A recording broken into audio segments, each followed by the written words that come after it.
Hello everyone, this is Priya Agarwal. I am a certified nutrition expert and today we will discuss about the cholesterol.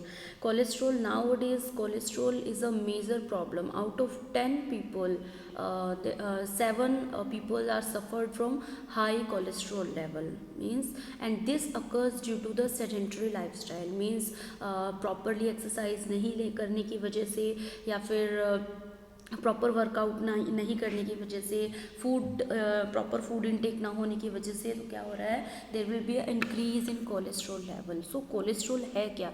It is a waxy fat like substance and which get deposit into our arteries, जो हमारी arteries में जाके deposit होना start हो जाता है.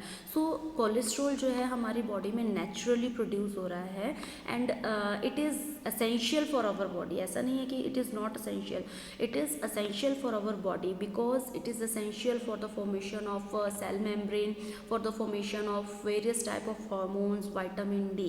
So it is essential but in a particular amount. अगर cholesterol का लेवल जो नॉर्मल रेंज है उससे ज़्यादा हो जाता है then it may cause various disease और various adverse effect to our body.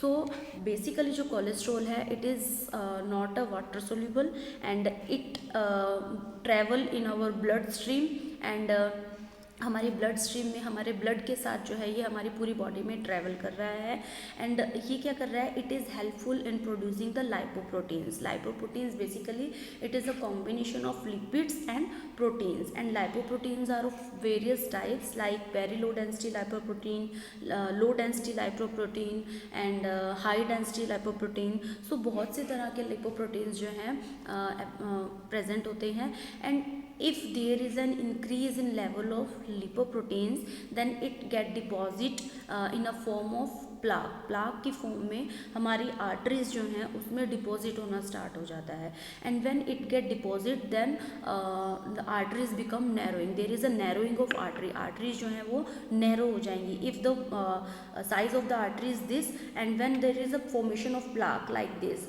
Plaque formation हो जाएगा then there will be a narrowing of arteries जो है वो नैरो हो जाएंगी जिसकी वजह से क्या हो रहा है, जो ब्लड सर्कुलेट हो रहा है वो प्रॉपर नहीं हो पाएगा.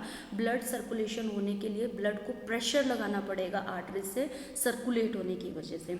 सो इसकी वजह से क्या हो रहा है, there is increase in blood pressure as well as if there is a narrowing of arteries then there will be no proper blood supply to the heart तक जो है प्रॉपर ब्लड सप्लाई नहीं पहुंच पाएगी and it may cause various disease related to heart like stroke, heart attack. So अगर properly अगर heart को blood supply नहीं पहुंच रही है then there is a chances of heart attack.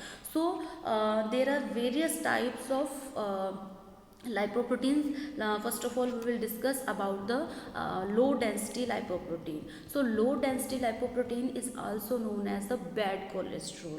Why it is known as bad cholesterol? This low density lipoprotein carries the cholesterol in our arteries. हमारी arteries में cholesterol को carry करने का काम कर रहा है and अगर low density lipoprotein का level बहुत ज़्यादा high हो जाएगा then it get deposit in our in the wall of our arteries में जाके डिपॉजिट हो जाएगा, आर्टरीज को नैरो कर देगा जिसकी वजह से there is a limited blood flow and due to this there is a chances of heart attack, जो कि आपको पहले भी बता दिया गया है.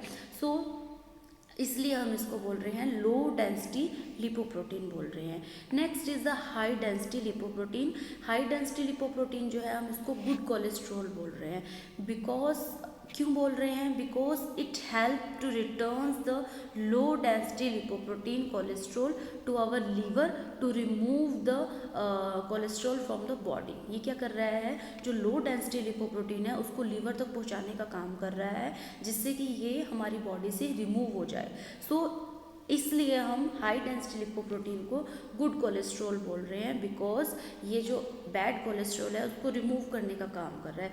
सो हमारी बॉडी में HDL का लेवल तो ज़्यादा होना चाहिए और LDL और VLDL का लेवल जो है वो कम होना चाहिए. VLDL is also known as a very low density lipoprotein and bad cholesterol. इसको भी हम बैड कोलेस्ट्रॉल बोलते हैं and its function is same as like a low density lipoprotein.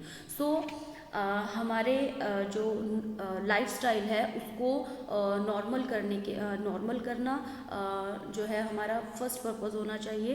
Because अगर हमारी लाइफस्टाइल हमारी सेडेंट्री लाइफस्टाइल नहीं होगी देन हम अपने जो कोलेस्ट्रॉल लेवल है उसको मेंटेन कर सकते हैं। सो प्रॉपर फूड इनटेक होना चाहिए। फैटी फूड, फास्ट फूड और पिज़्ज़ा, बर्गर और सभी अवॉइड करने चाहिए ताकि जो है कोलेस्ट्रॉल का लेवल इंक्रीज़ ना हो। सैचुरेटेड फैट जो है वो कम से कम यूज़ करना चाहिए, लाइक वेजिटेबल ऑयल्स वगैरह, क्योंकि basically they are responsible for increasing the LDL level. Okay, and next is at least 30 to 45 minutes की एक्सरसाइज हमारे डेली रूटीन में ज़रूर होनी चाहिए।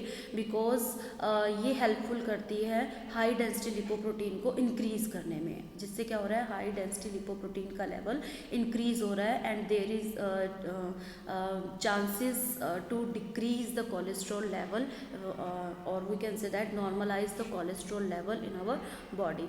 सो ये कुछ चीज़ें हैं, इनको अगर ध्यान में रखा जाए तो हम अपने बॉडी को फिट एंड फाइन रख सकते हैं एंड जो कोलेस्ट्रॉल है उसको मेंटेन करके रख सकते हैं। So this is all about the cholesterol. Thank you.